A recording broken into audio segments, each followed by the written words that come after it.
امام حسین کے شہادت کا ایسا واقعہ جسے سن کر پتھر دل بھی پگھل جائے گا۔ دوستوں، جب حضرت امام حسین رضی اللہ تعالی عنہ کی شہادت کا وقت قریب آ گیا، اس سے پہلے جان نثار ایک ایک کر کے رخصت ہو چکے، اب تنہا حضرت امام رضی اللہ تعالی عنہ اور ایک فرزند حضرت زین العابدین رضی اللہ تعالی عنہ وہ بھی بیمار ہے۔ حضرت امام حسین رضی اللہ تعالی عنہ خود جنگ کے لیے تیار ہوئے، سر پر امامہ باندھا، حضرت حیدر قرار کی ذوالفقار حائل کی، امام میدان جانے کے لیے گھوڑے پر سوار ہوئے۔ سکینہ رضی اللہ تعالی عنہا کی ترسی ہوئی آنکھیں بابا کا آخری دیدار کر رہی ہے۔ حضرت امام زین العابدین رضی اللہ تعالی عنہ نے امام رضی اللہ تعالی عنہ کو تنہا دیکھ کر کارزار جاننے کے لیے نیزہ دستے مبارک میں لیا، لیکن بیماری بھوک پیاس کی حالت میں خیمہ سے باہر آئے۔ حضرت امام رضی اللہ تعالی عنہ نے فرمایا، لوٹ آؤ، میدان جانے کا کشٹ نہ کرو، تمہاری ذات کے ساتھ بہت امیدیں وابستہ ہیں، اہل بیت کو وطن تک کون پہنچائے گا؟ قرآن کریم کی محافظت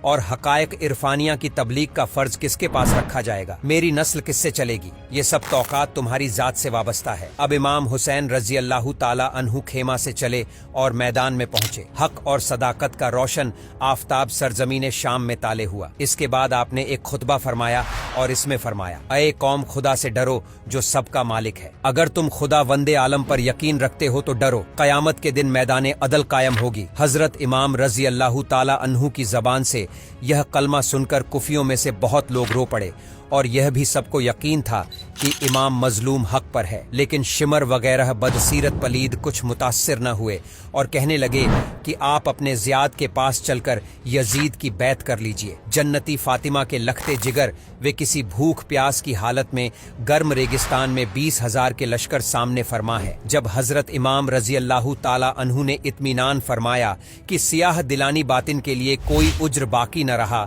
تو امام نے فرمایا، تم جو ارادہ رکھتے ہو پورا کرو، اور جس کو میرے مقابلے کے لیے بھیجنا چاہتے ہو تو بھیجو۔ ایک بے حیا بہادری کی ٹانگیں مارتا ہے، آتے ہی حضرت امام رضی اللہ تعالی عنہ کی طرف تلوار کھینچتا ہے۔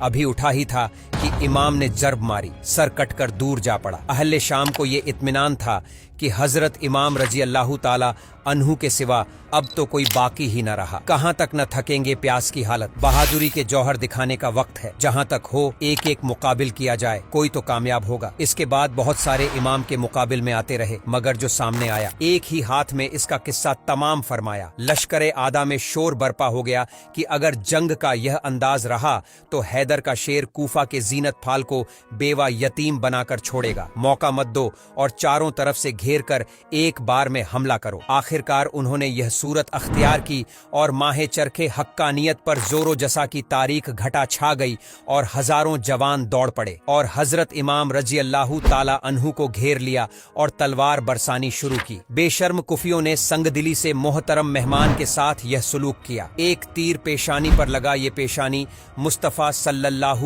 علیہ وسلم کی بوسہ گاہ تھی۔ حضرت امام رضی اللہ تعالی عنہ کو چکر آ گیا اور گھوڑے سے نیچے آئے اور پانی پی کر خون میں نہا کر شہید ہو گیا۔ ظالم نے اسی پر ایک دفعہ نہیں کیا اور حضرت امام رضی اللہ تعالی کی مصیبتوں کا اسی پر خاتمہ نہیں ہو گیا۔ دشمن مان نے سری مبارک کو تن سے جدا کرنا چاہا اور نظر اپنے خرسا اس ناپاک ارادے سے آگے بڑھا، مگر امام کی ہیبت سے اس کے ہاتھ کانپ گئے اور تلوار چھوڑ پڑی۔ کھلی اپنی یزید پلید نے یا شب لبنی یزید نے بڑھ کر آپ کے سر کو تن مبارک سے جدا کیا۔